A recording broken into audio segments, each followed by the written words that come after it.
Ассалаумағалейкум жігіттер, қалдарыңыз қалай? Бүгін бізде көптен күткен сабақ. Менің өмірімде қазіргі уақытта андай бір ситуациялар болып жатыр, сол себепті сабақ сәл кешігіп жатыр деп айтсам болады. Но сіздерге обещать етілген дүниелердің барлығы беріледі, но примерно просто бүйтіп қарап көріңіздерші. Жоза бардак болып жатыр аяқтарда ше. Сыйлық, белық, анау, мынау, алтын, балтын, енді тойға дайындық болып жатқаннан кейін финанс жағынан да типа нормально ақша кетіп жатыр, ан жақтан да мына жақтан да андай стресс бар да, уайым, қайғы бар. Сол себепті чуть-чуть сәл сабақтар кешігіп жатыр, но уже барлығы реттесіп болды деп айтсам болады. Көптеген проблемалар шешіліп бастады, жұмыс жағынан да реттесіп бастады, почем новый темалар, басқа деген сияқты. Енді біз сабаққа андай бір қиналмай көшсек болады. Қазір мен сіздерге түсіндіретін сабақ бұл переписка бойынша. Енді сондай напряг болып жатқанда да сіздерге айтылған обещание болғаннан кейін мен сіздерге енді орындау керекпін оны ше. Өзім өмірінде кепиш болып жатыр. Жаңақта перепискада отыру керекпін мен ше, көрсетіп түсіндіру үшін. Қиын емес негізі, но андай стресс кезінде қиындау да. Енді қараңыздар. Сіздер до этого енді аккаунтты енді дайындадыңыздар, оны көтердіңіздер, дамыттыңыздар. Примерно дамытуға бір апта уақыт кетеді. Бір аптадан кейін аккаунт өзі смело дальше жоғарыға қарай кете береді. Бір апта өтті, бізде примерно 2 аптадай өтті салынған сабақтар бойынша. Мен сіздерге айтқым келетін дүние бар. Біздің мақсат бұл, былайша айтқан кезде, қыз ұл болып жүрсең, потом үйлену деген сияқты, яғни келесі шаққа қарай өту. Мына жерде мынандай дүние да, именно сайт знакомствода алдында айтылғандай конкуренция өте бешеный. Даже қыз семіз болғанның өзінде андай бір қатты түрі 10 болмаса да, 10-нан 5 болмаса да, оған күнделікті өте көп заявка түседі. Өте көп. Потому что көптеген жігіттерге бәрібір деп айтсам болады. Яғни ол кіммен сөйлесіп жатыр, кімді былайша айтқан кезде онымен жүрейін деп жатыр, кімді былайша айтқанда төсекке шақырып жатыр деген сияқты. Өте көп жігітке абсолютно бәрібір деп айтсам болады. Тесік болса болады көбісіне. Сол себепті бұл жақта спрос өте бешеный. Яғни көптеген қыз балалары именно сайт знакомстволарға келген кезде өздерінің самооценкаларын көтеру үшін кіреді. Оған жақсы жігіт жазса да, жаман жігіт жазса да, заодно оның тарапына қарай внимание көп екенін ол түсінгісі келеді. Жақсы жігіт жазса да, жаман жігіт жазса да, қалай жазса да, былайша айтқан кезде отшивать етеді. Сол арқылы өздерінің самооценкаларын көтереді. Менің сіздерге айтқым келетін дүние қазіргі жігіттер тоже самый ондай ниетпен келмейді да, самооценкасын көтеру мақсатында. Енді көбісі ондай мақсатта кірмейді деп ойлаймын.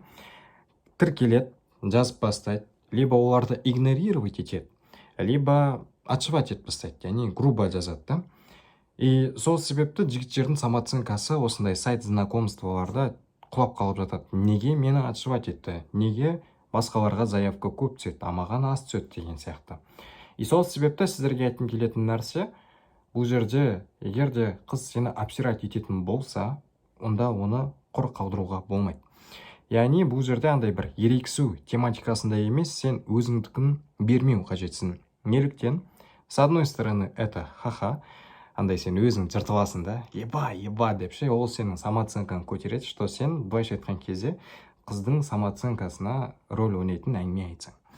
Яғни бұл жерде оны сен барлығына қолданбайсың. Естественно, егер де сені обсирать етіп жатса, сен төмендетіп жатса, онда сен оны в ответ жасау қажетсің.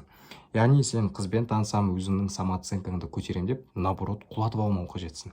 Допустим, менде бір ситуация болды да.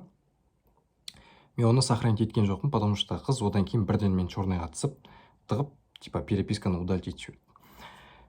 Тиндер, қыз маған лайк басады. Мен ол қызға лайк баспағам. Лайк басқаннан кейін мен ол қызға жазам. Привет деп. Одан кейін отырады да, привет деп менімен амандаспайды.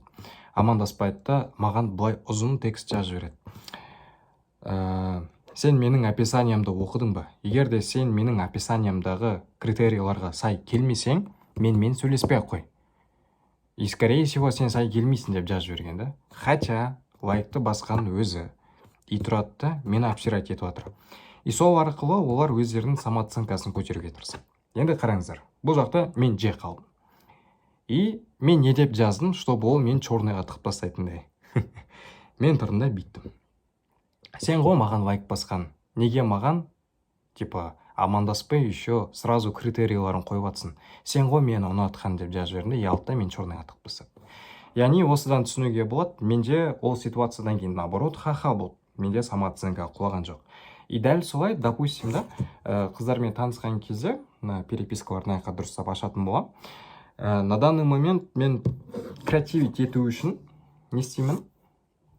Мен андай бір тексттар жазам деп айтсам, өтірік айтқан боламын. Типа, привет, қалайсың деп емес, уже бірінші апта разогрев болғаннан кейін ондай тексттар жазбаймыз ғой. Біз просто смайлик жібере берсек болады. Жүрек, либо аяқта гифка деген жер бар, гифка кіресің. И сол жерде әртүрлі подкаттар бар, былайша айтқан кезде стикерлармен ше, соны сразу жібере салуға болады. Қыз саған лайк басты, нахуй сразу жүрек жібере салшы. Яғни ешқандай қиналмау керек, маңыздылық бермеу керек бұл жерде. И одан кейін мен жүрек жібердім, допустим. И жүрек жібергеннен кейін маған ответка келмейді, наоборот, жүректің ішіне 2 рет лайк басады, короче. Маған в ответ жүрек келген жоқ, потому что аяқта көбісін көрсеңіздер болады. Мен жазғаннан кейін в ответ маған келді да, обратный связь. Аяқта менде келген жоқ. Енді сосын мен суреттеріне қарадым, не тұрдым да, бойың қанша деп сұрадым. Маған кішкентай деп жазды. Ат болып тұрсын суретте деді, спасибо деді, короче. Орысша сөйлейді, қанша сөйлей алмайды. И сосын мен тұрдым да, салмағың қанша деген сұрақ қойдым. Яғни ол не істеп жатыр? Өзі лайк басты, мені отшивать етіп жатыр, өзінің самооценкасын көтеру үшін. И бұндай ситуацияларда сен контратака жасап үйрену қажетсің. Бұл саған болашақта қажет болады. Ол любой перепискада, любой тема ушығып жатқан кезде өзінің әйелімен болсын, ол сенің қызыңмен болсын, любой адаммен сен өзіңдікін бермеу керексің. Типа, еркектердің арасында андай нәрсе бар ғой, самый главный честь дегенше, түрме болсын, басқасы болсын, маған похуй деген. И дәл солай бұл жерде де бұл салғыласу емес. Сен бұл жерде ұрыспайсың. Неге маған бүйтіп атсың? Сен просто четко, конкретный, больной темаларға давить етсең болады. Ол больной тема, ол қандай? Ассалаумағалейкум жігіттер, қалдарыңыз қалай? Егер де третий шаг курсының продолжениесін көргіңіз келсе, переписка бойынша больше ақпарат алып, өзіңіздің квалификацияңызды дамытқыңыз келетін болса, и конкретно әртүрлі ситуацияларда, әртүрлі қызбен, әртүрлі типаждағы қыздармен қалай сөйлесу керек, сол бойынша больше ақпарат алған келетін болса, онда описание бөліміне өтетін болсаң, осы третий шагтағы видеоны толық көре аласың. Не одан білек, бұл жерде өте көптеген ақпараттар бар. Бұл Тиндерда суреттерді қалай дұрыс қою керек, описанияны қалай жазу керек, чтобы саған қыздар массово өздері жазатындай. И осы видеода да мен ең соңында саған 40-50 деп қыздар сенімен кездесуге өздері ұсыныс лақтыратындай приложение айтып қойдым. Соны егер де сен описанияға жазатын болсаң, қыздар саған өздері жазатын болады. Ол Бадуда болсын, ол Тиндерда болсын, Леонардода болсын, саған қарай трафикті 5 жылда өткізудің способтарымен бөлісіп қойдым.